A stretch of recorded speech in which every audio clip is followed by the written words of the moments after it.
Next to Die, the 15th studio album from Death Metal Pariahs, in a way, 6 Feet Under, led by, of course, death metal legend, the one and only Chris Barnes, formerly of Cannibal Corpse.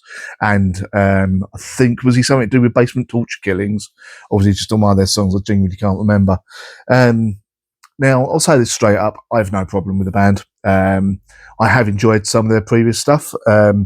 I started with America the Brutal, not America the Brutal, sorry. What was it, the album called America the Brutal? Bringer of Blood, that's it.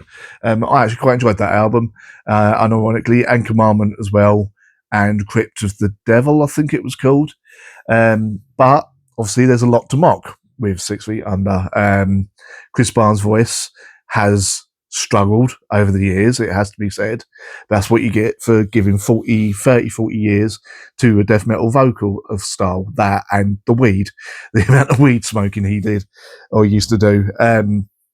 However, nowadays he's come off the weed, and I think all this was kind of tempered or started by the fact that Nightmares Are Decomposed was one of the worst albums I've ever heard. One of the worst albums a lot of people have heard, death metal or otherwise.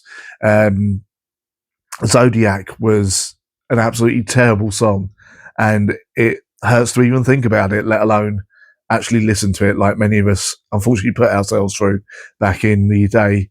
But I had a 6-year break. He come off the weed, and a couple of years ago we got Killing for Revenge. That's the name of the album. Not a bad little album. Started him on a path to, regaining some respect, which I do deserve respect. They've got some awesome members in the band. Jack Owen had come to the band at that point as well. Obviously, formerly of Cannibal Corpse 2 and Deicide, I believe he was in for a little while. Bringing some awesome riffs, some better song structures. And Chris Barnes was, he was not Ian anymore, which is always a positive. So, Next to Die, new album is coming out. It'll come out on Friday here in the UK, I believe. And it is continuing along the path of 6 Feet Under, proving themselves to be a decent band. Well, relative to their previous efforts, anyway. Throughout the course of this album, you realise Chris Barnes is finally accepting his limitations of his vocals. Again, there's no ease. There's a couple of times where he does go a little bit higher with the vocals, but he keeps it within moderation, so that obviously it doesn't continue the mean. For one, we didn't need that many E's over the years, it has to be said. I'm glad he's realised. However, the album does get off to a slightly rough start with Approach Your Grave. I've got the track listing over there if you're wondering, I'll keep looking off camera.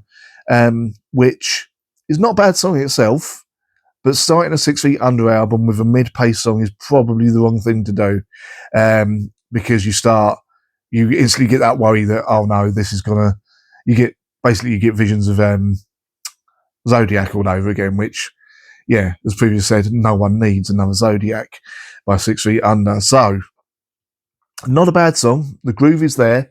Jack Owens again coming in with the awesome riffs, but yeah, it should have kicked off the album.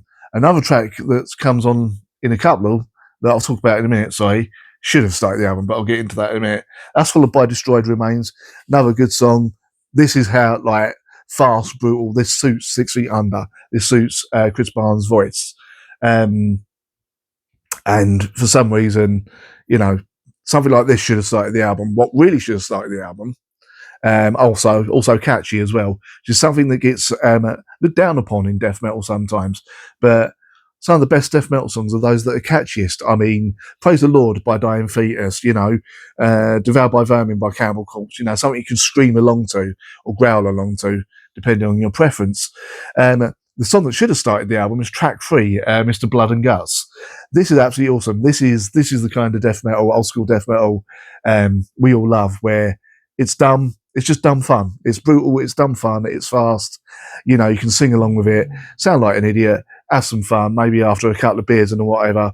I imagine this will absolutely, kill it live if they decide to put it in the set, which they absolutely should. Then Mutilate Corpse in the Wood, the current single. Admittedly, when I first heard this, where it got to the slowed down part at the end, I was like, getting a little bit wary of the repetition of the title at the end. But listen to it again now. It has grown on me. It's grown on me quite a lot. After that, we have Unmistakable Smell of Death, another good song. So the first half of the album, really, really good. Like, especially compared to previous 6 Feet Under albums, it's quite a strong start to the album.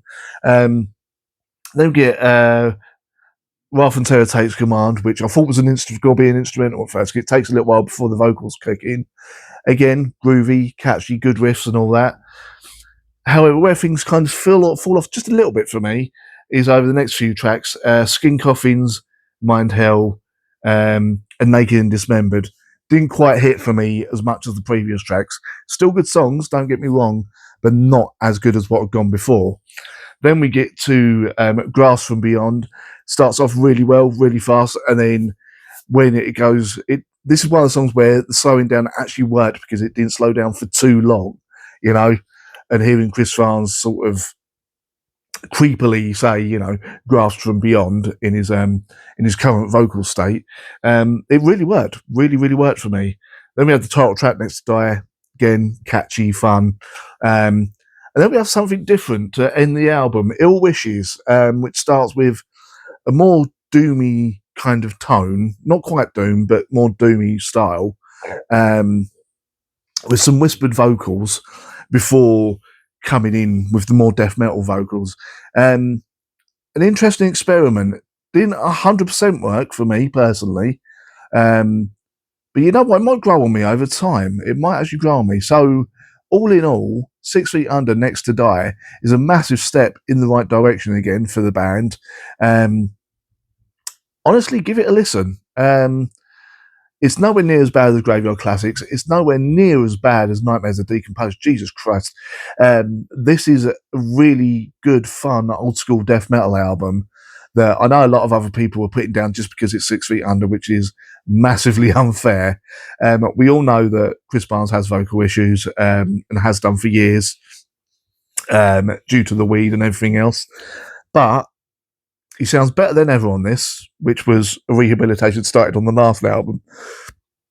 This is a really great performance from him. Jack Owens was absolutely the right person to get into the band. And all in all, yeah, good album. Will it be one of my favourites of the year? Probably not. You know, will it be, you know, anyone's like, will it transfer 6 Feet Under anyone's favourite band? No, but comparatively, this is a really good 6 Feet Under album, and all in all, a good album. Is it great or amazing? No. Is it, you know, game changing? No. But again, it's 6 Feet Under.